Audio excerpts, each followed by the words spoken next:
Today, my AKA powders, I want to bring you to my horror shelf. We haven't done novels before. I want to do some books.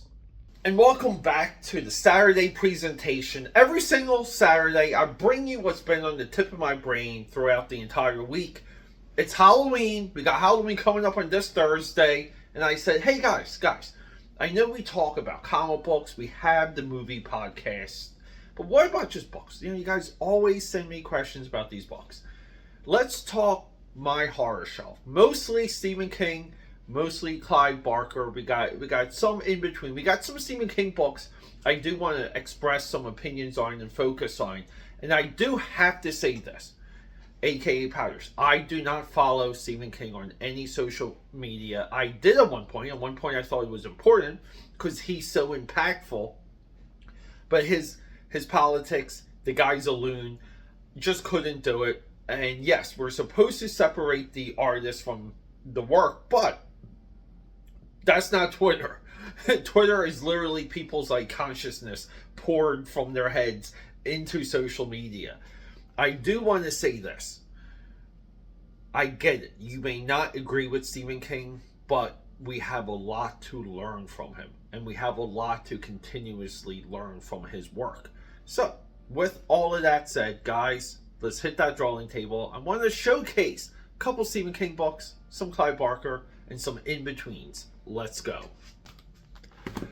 Today's video originally was going to be a Brom retrospective. I wanted to show off this book. I just wanted to remind people how amazing and creepy this dude's artwork was at one point. To really, he held the title. He was like the goth, creep, horror painter. And it's just amazing stuff. So I was going to bring you guys through this book. But I feel like now, again, we're just doing Halloween. We're focusing on Stephen King and Clive Barker. I just think we should focus on this just for a little bit. This dude, nothing but amazing. I've had this book for a long time. And this has survived multiple iterations of my library for good reason. If you're not familiar with this guy, look him up. Start saving those images. So with all of that, this is what I consider to be one of the greatest horror novels of all time, Clive Barker's Magica. I recently reacquired this used. You see for $3 at a used bookstore in South Philly, and I was so excited. Back in the day, I had this as a library. I used to rent this from the library, go across the street, and work at the mall. So it's a big deal. Magica, Everville, best-selling author of The Great and Secret Show. I don't have Great and Secret Show. And I get some of Everville and Secret Show mixed up, but Everville is the dark art where it's not Lovecraftian. Like the dark art is the things you do to bring you closer to the other side. I'll say that, but Everville highlights that. Hellbound Heart. This is what Hellraiser is based on. You guys can see it's a very quick read. It's a novella. But yeah, Hellraiser comes out of the Hellbound Heart. Nightbreed comes out of Cabal here. This has been my original edition too, and you guys can kind of see. I have read the hell out of this book. I have yet to see any interpretation of this that I'm happy with, even though I do love the Nightbreed movies. This is the one that is the most tragic. The Thief of Always. This is his young adult novel, and this is such a crazy, powerful read. It's got his artwork in it, as you guys can see. The Great and Secret... The Thief of Always is one of his absolute premier books. I remember there was a documentary that spoke of The Thief of Always getting an animated, and it might have been on Sci-Fi network, but this was supposed to be an animated project at one point. Never got off the ground, and it just stinks. The Thief of Always is primetime Clive Barker. And to wrap this up, I absolutely adore Clive Barker's artwork. I believe his artwork is an extension of his prose, and I think the two of them work together. I think when he describes things, it's good to get close to his mind. You don't really get that experience with a lot of other horror or fantasy or science fiction authors. Clive Barker, he bridges that. You can literally see what conjures in his mind visually and through the written word. I think it's there. I want to get more of his art books. And onward to Stephen King. So recently, I got this at a used bookstore. I was beside myself. I saw it. I didn't have room in my backpack because I was coming back from the office, and I had to drop things off here. But I immediately went back for it. I didn't ask the girl to hold it because I don't think that's fair. Why I Was Richard Bachman. Rage, The Long Walk, Roadwork, and The Running Man. Rage is basically about a kid going off the rails in school with a weapon. You guys can kind of see the context from that. And this is the one book that he took off the market for clear reasons. We might want to say responsible reasons. Long Walk is legit. Rage is great. I haven't read Running Man yet.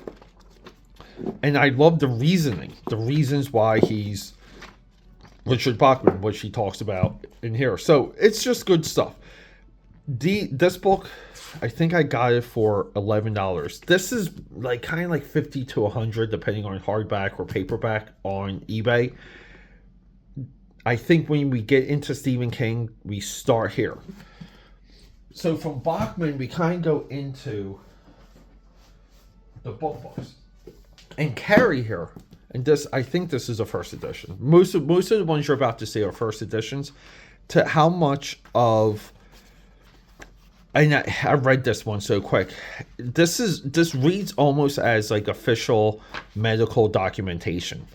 The writing format for this is so interesting. I didn't expect it at the time because I really only knew Carrie from the Brian De Palma movie. The remake is there. The remake has parts of this, more of with her and her mother. But I'm all for this book and both versions of the movie, if we just have to make that note. So recently, everyone's going crazy for Salem's Lot. The new Max movie has a lot of this in it. The other interpretations of Salem's Lot kind of have less. With all of that said, I love any interpretation of this book. Some people say this is like Stephen King's Dracula. It's not really. It's really kind of a vampire lord in what would be his hometown. Kind of cool. I think we all would want to write this book. Salem's Lot is still one of his absolute best. Most of the Stephen King books I'm into are during his cocaine phase. Stephen King, Christine. Yes, I love the Carpenter movie. This is, in my view, the emergence of the long-form Stephen King. And you guys can see that these books have gotten a little bit thicker. That's what she said. I love the way how he breaks the chapters down to song lyrics. This reads so effing well, and it really just makes me want to only be in this era of Stephen King. Like, a lot of his new stuff I do not go for clear reasons. So we have two first editions here of The Shining. One is the book club edition, one is the regular edition. I love this. The new novel by the author of Carrie and Salem's Lot. The Shining is one of the best lores in horror history. Not as you have to remember too, when we compare King to Clive Barker, there's no Stephen King lore that compares to Clive Barker. When I say this is some of the best horror lore in history, it's second to Clive Barker. But The Shining is one of my all-time favorite reads. So we got a thick boy here. You guys may have guessed what was coming next. I just want to point this out. All right, if we get, what is it? If we get right here, Night Shift. Night Shift has, there's a short story here where The Stand stems out of. You have to read Night Shift first, and then you can get into The Stand. This has a lot. A lot of people will end their Stephen King run at The Stand or It because they're just so big. If you can make your way through something like a Magica, reads like this are so much more quick and fast. Stephen King writes consumable content. Clive Barker literally writes you a world. He writes a universe. I haven't been through all of the short stories for Night Shift yet, but there's a lot here. And look, so, yeah, I was reading Sometimes They Come Back. There's Night Shift. There's almost everything here has been adapted. A lot of Stephen King's short work collections all have been made into movies, which is amazing. So with The Stand, I was only able to read that with the help of getting a trade paperback. And I love these designs for this era of the Stephen King trade paperbacks. If I could get them all, I would. But I don't like buying things that I don't intend to read. But I need help. I need a little bit extra hand to get through The Stand. Stephen King Pet Sematary.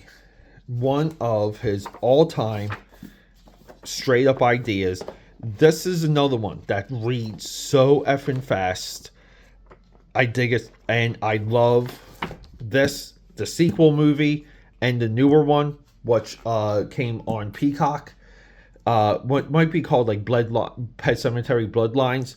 They all incorporate a lot of the core ideas from this, but that first movie, it's the feeling, and this is still one of the all-time horror ideas and executions. So speaking of The Shining, this is the one I didn't finish reading. I didn't dig Dr. Sleep 2.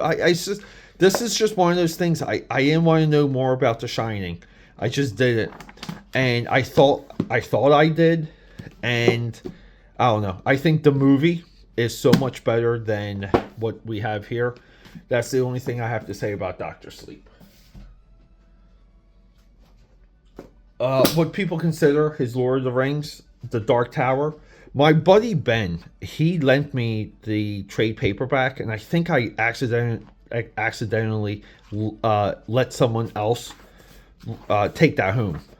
I never got it back. So this was my follow. So, and I haven't seen Ben for 20-something years. But if I ever see Ben again, I wanted to return this. I never got into the other books, which is wild. But this is one great read. I think this is a great setup. And I don't know too much about where this goes. I think it's 6 or 7 novels, and they're like Harry Potter. They're thicker as you go along. And to wrap everything up, Dense Macabre is so insightful. I haven't fully absorbed all of this. This is Stephen King's thought process. This is his methodology. This is him writing so that you can write better, but also understand him a little bit better. Dense Macabre helps so much while you're reading Stephen King. I don't think it helps too much creatively and as a writer, but I don't think it's bad. I just don't think it's as helpful as people wanted to make it out to be. This might be a first edition, even though we have a Barnes & Noble sticker here. I want to say I think this is a first edition. I'm not 100%, but this is great. This is such a good fun read. He goes through his influences, his history, some of his childhood. You have to read this. So guys, there you go. Couple books for Saturday.